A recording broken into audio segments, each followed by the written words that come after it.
What's going on, everybody? Cody from TheMotorcycleMD, and welcome to another tutorial video. In this video, we will be tearing into the guts of the CL350 starter clutch. Many of the older bikes, 60s, 70s, 80s, 90s, and even into the 2000s, some of the four-wheelers use a starter clutch system. Think of it as like a mechanical one-way locking system that when you function the starter, it turns the motor through. This one specifically sounds like someone threw a pocket of change straight into the motor as soon as you hit the starter button. So we're going to tear into it, open up its guts, and see what the heck is going on and how do we fix it. CL350 starter clutch rebuild. Let's do it.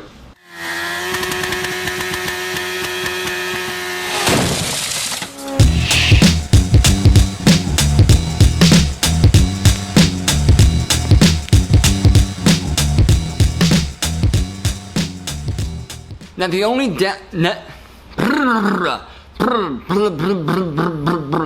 testicles, spectacles, wallet and watch.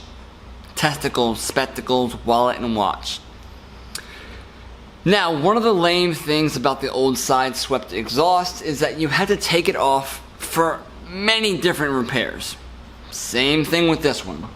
So instead of boring you on taking all this stuff off, let's just rush into it, alright?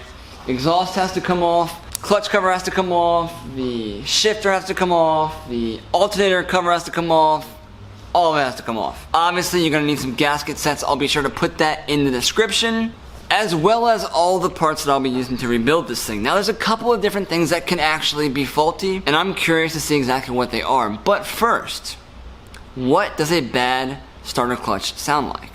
Y'all know you like these bars. I mean,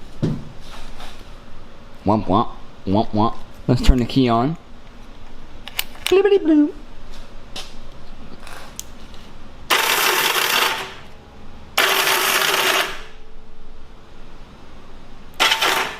Doesn't that just sound awful? It just tried to turn the motor through. It just sounds like it's falling apart, to be honest with you. Ooh, what's that? Ooh. That's in another video. Pulling the exhaust completely off, pulling off the shifter, covers, this cover here, all of it's gotta come off. We're gonna lose some oil as well, but let's just get right into it, man.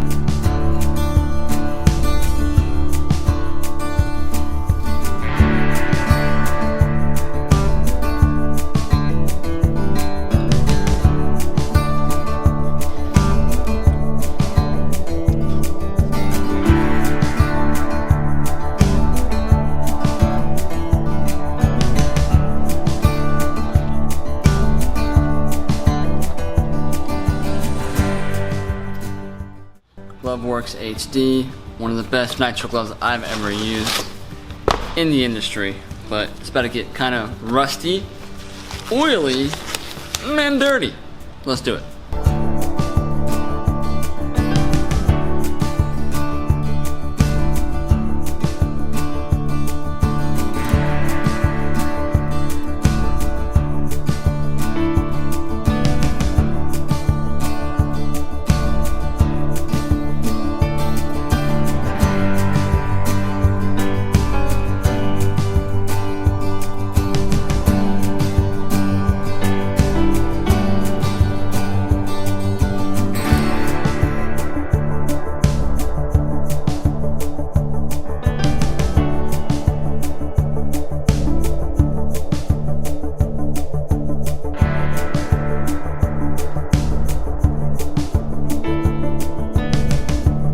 So if you look right here, you can tell that this is relatively new, okay, because of the gasket.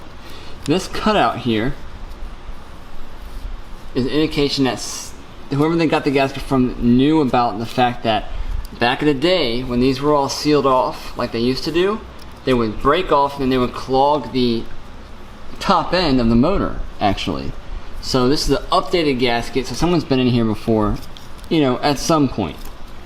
It's not the original stuff. As I fight with this gasket material, I'm really glad that it all came off in like pretty much a couple pieces. Usually you gotta fight with it. So here's our rotor, okay? Here is our starter right there. there's a starter chain that hooks around to the starter clutch, and that spins as the crankshaft spins. The starter spins this, the crankshaft spins as well. The starter clutch is actually behind this rotor. Okay, it's right back here where this chain is on, this little gear. So we gotta take this rotor off, okay? In order to take the rotor off, you gotta take this bolt off, which is just a regular bolt, but you need some kind of puller to thread in and to help pull this rotor off. I'll show you guys what I got. You can find one on the internet. I'll try to find a link for you guys as well. Let's see if this is strong enough. It is. The puller has to thread inside of the rotor, contact the crankshaft, so that way when I thread it in, it can pull that all off. So here is what my puller looks like right here. I'll leave a part number for you guys, but honestly you can probably find one a lot cheaper than what Honda would sell this for. And this is simply just going to thread in like a regular bolt into the rotor. Once it stops, I'll just take a dead blow hammer or something to kind of whack on the side of this, and quick abrupt hits, and it'll kind of tighten it up more until this rotor just simply pops off.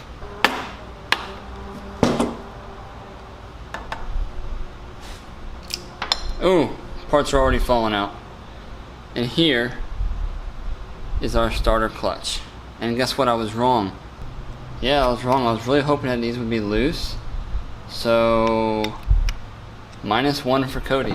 So this is really where the meat and potatoes is right on the back side of this rotor.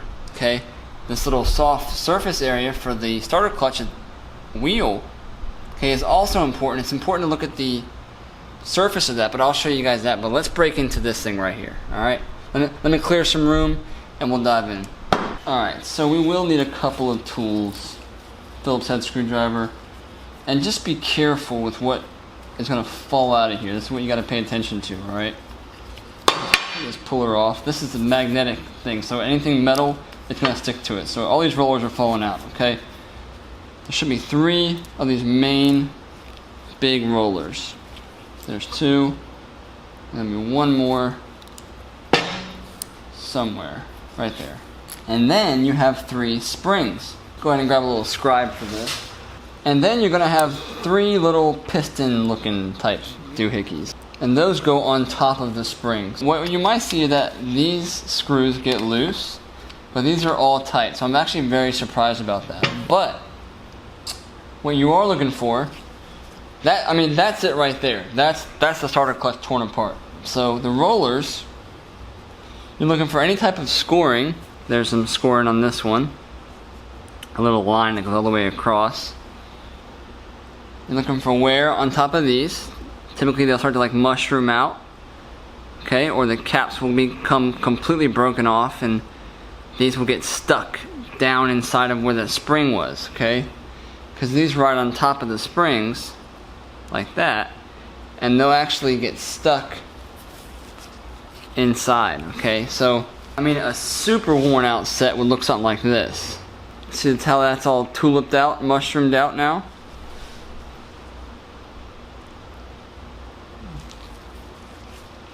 The spring is bent.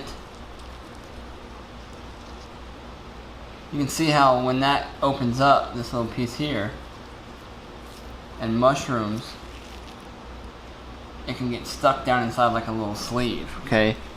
So that's definitely junk. These are showing signs of them being mushroomed out, okay? The rollers are not as bad as I was hoping, but I got new parts for all of that. But you can clean all this up inside of here, make sure there's no leftover oil, dirt residue from the dirty oil or anything like that.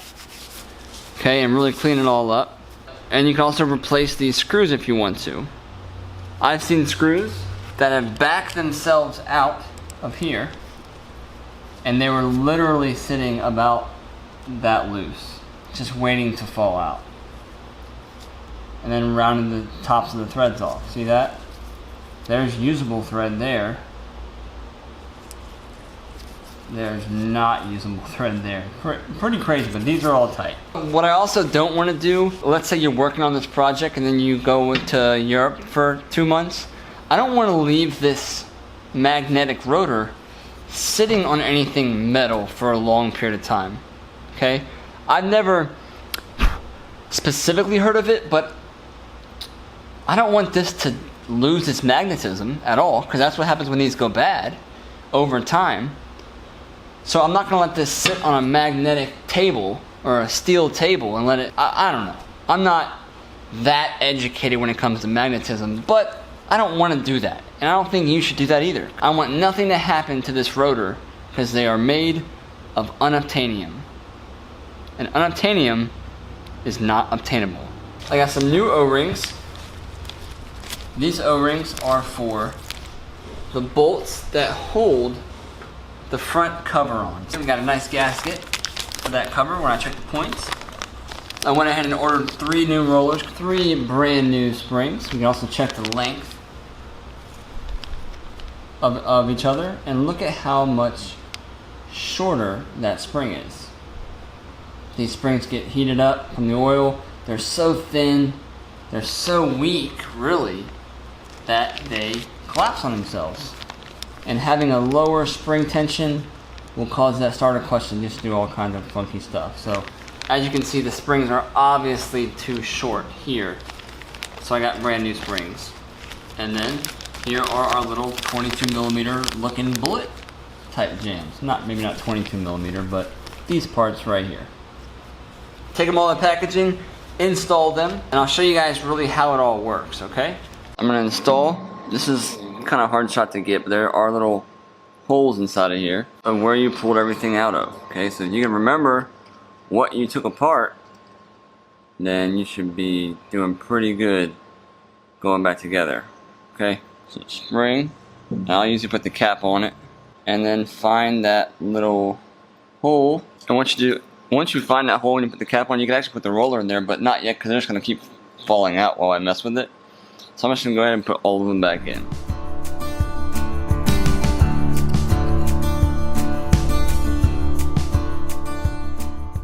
You got to kind of angle it back so you don't drop it all. And what you also want to do is once you get it all in there, just double check the function of the actual cap inside of the hole.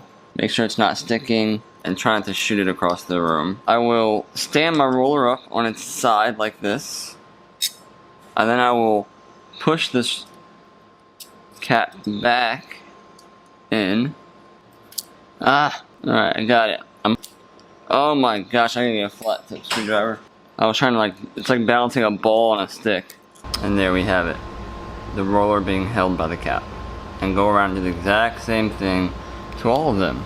Trying not to allow the rollers to fall out. Success. As you can see, the rollers are just barely hanging out on the sides, okay, in their current position.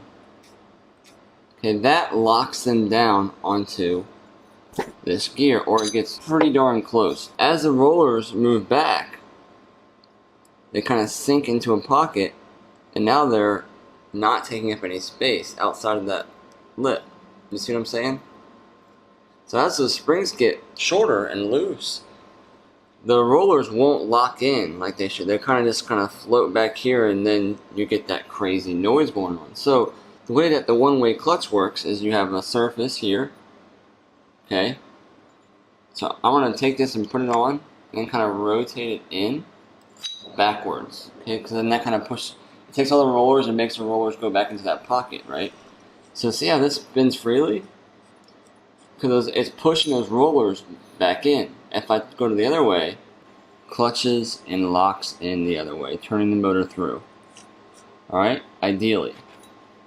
So, let's go ahead and I'm going to reinstall this and just the rotor and the chain and everything, and we can try out our new starter clutch parts and just see if they're working real quick. One thing I also like to do, which I didn't show in this video, is see that brass bushing? Go ahead and apply some kind of lubricant to that, either Moly. I use like a Moly oil mix, and you can also lubricate the rollers and that bearing surface type thing on the gear with just regular oil.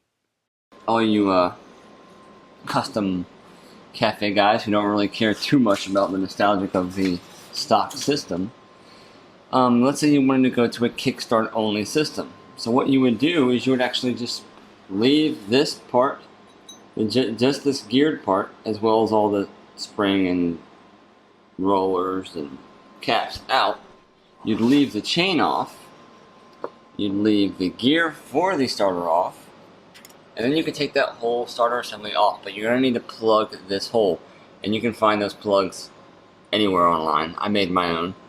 And then that's it. You can actually take this whole starter cable that goes all the way. You can remove the whole daggone starting system if you want to. It's not needed. And it can, as long as you put the rotor back on for charging system, it will still function normally. So let's go ahead and install all this stuff and see how it sounds. You do need to make sure that you are lining up the key access on the crankshaft and not dropping it into the motor and then ruining everything.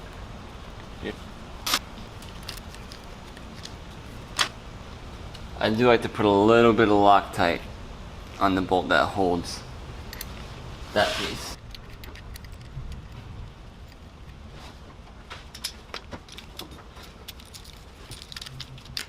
Okay, before I tighten that all the way down, I'm gonna go ahead and install our main bolt that holds everything in with a little bit of Loctite. There is gonna be a torque spec for this. Normally you're supposed to have like a holder that will hold the rotor, then you can torque it down, but I don't feel like going to get it right this second. So what I'm gonna do is I'm just gonna tighten this down.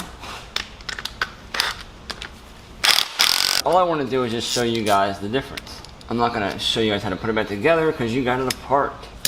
Go ahead and see what it sounds like, shall we? Woo!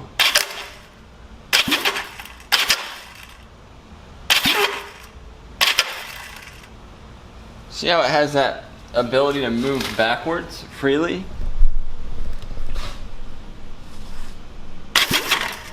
See how it kind of moves back?